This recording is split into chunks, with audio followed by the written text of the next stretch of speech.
producer, our music business guy. He's really big in the game right now. Say what's up, Cole. What's up, guys, man? Man, we'll be here. Thanks. So happy to have you here, man. We were really excited for this interview, just a couple questions we have for you, real quick.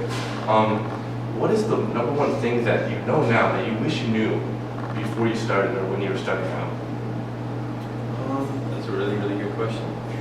I'd say one thing that I wish that I knew then that I do know now is that that's a good one. Hitting with the hard one, man. I know that's a deep one, man. Right at the top. I'd really say just that all your tools and utensils are right in front of you.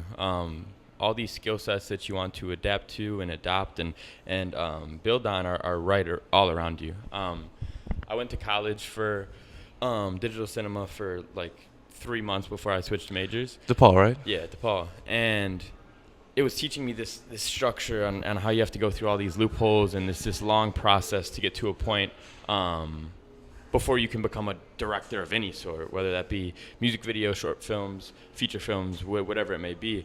And I realized along the way, especially after I switched majors and I just decided to DIY everything, that everything is right there. It's on the internet. You can teach yourself YouTube, everything, man. You know what I mean? And I feel like a lot of people fall into the norm and the construct that you need to go through school and follow all these processes. And in some instances, that's what's best. You know what I mean? You want to be a movie director? Yeah, you got to start as a PA one day. And then you got to, maybe you're going to be grip. And then maybe you're going to be a PM, whatever it may be. But I really think that all your skill sets are right in front of you and you don't need to follow any construct or. Awesome. Wise words from Cole. And you could tell that like when we were trying to introduce you, it was kind of hard to say like what it is that you do just because you do so many things. You direct videos, you run a blog, you hold festivals, and now you're starting your own beverage business too.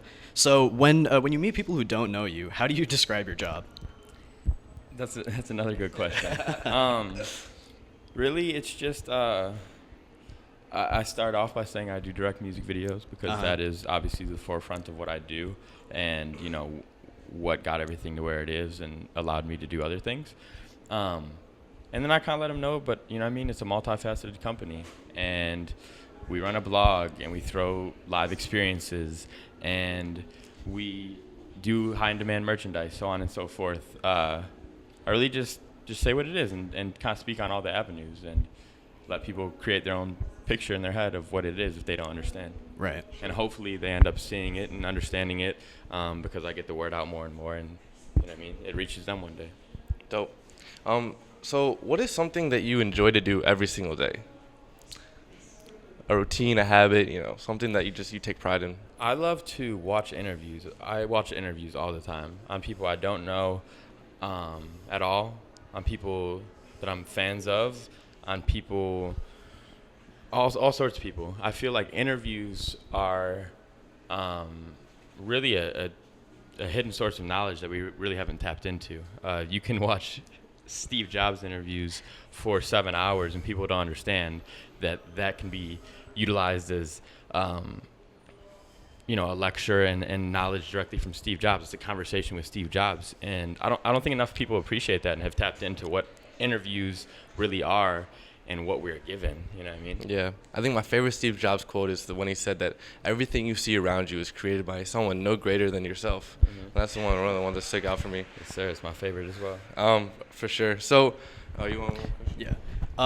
So when you first started Lyrical Lemonade, it was kind of just a creative outlet for you, right? Would you agree? But then as it sort of transitioned more into being a business, and now you have to make revenue and do all this stuff, what was like the hardest part of that transition for you, and like what helped you be successful in making that transition to just like creative outlet to business? Right. I'd say the most difficult part about that was at first everything I was doing was by myself, and all my friends needed to do was support me. You know what I mean? It was moral support. And then I got to a point where I needed to position them, and they needed to work for me. They needed to be employees and learn things they didn't yet know. And it was difficult to, try and be an authoritative figure to your friends, you know what I mean? Because Yeah. I view them as my equals, you know, Exactly. they're my peers and I my get buddies. that. So that was difficult, but everyone believed in what we're doing and the vision, and it was seamless. But that was just a turning point, and it was something I had to adapt to. Awesome. What is your favorite song right now? Favorite song right now? Hold on. I know there's a lot of songs, so it might be a bit difficult. I don't think I could answer that question. It's tough. Wow. Or something maybe new listen to, anything just pop in your Really, mind. I'm really big on the baby. Everything he's been putting out is great. There's this Roddy Ricch Nipsey Hussle song that I'm really big on right now. I've been listening to that a lot lately. Yeah, Rip Nipsey Hussle, man. Rest in peace, Nipsey. I got a lot, man. It's hard to pick one. Yeah, I feel you. Anything else? What's your favorite and least favorite part of now being a public figure in the way that you are now? My favorite part is that I have a voice, and I get to use that to help people. And I think that I'm in a position to inspire people, and that's a good feeling because it makes me a more well-rounded person because I need to keep that in mind with everything I do. You know what I mean? Mm-hmm. So it makes me just more mindful of everything I do, and I think it makes me a better person, and it makes me allow other people to be better as well. My least favorite part about it would be I don't know, people attach a standard to you sometimes, or that when you're doing something, you're creating art of any sort, people like to connect you with one piece, you know what I mean? They like something, so that's what they want you to be. So when you want to do something different, or when you want to take a step back maybe, or go above and beyond, sometimes people aren't always so accepting of that, and that doesn't really matter. But it's kind of difficult just having to, I don't know, just live under these standards that people kind of set you under. Yeah, I feel you. All right, well, Cole Bennett, is a pleasure, man. I I appreciate appreciate you guys, this. man. Thanks so much for doing Appreciate it. Yeah, good luck Thank to your you TED guys, bro. Talk. You want to shout out anything? Lyrical Lemonade? Shouts out my mom. Hey, shout out Cole Bennett's mom. All right, thanks, man. Thank you, I appreciate it.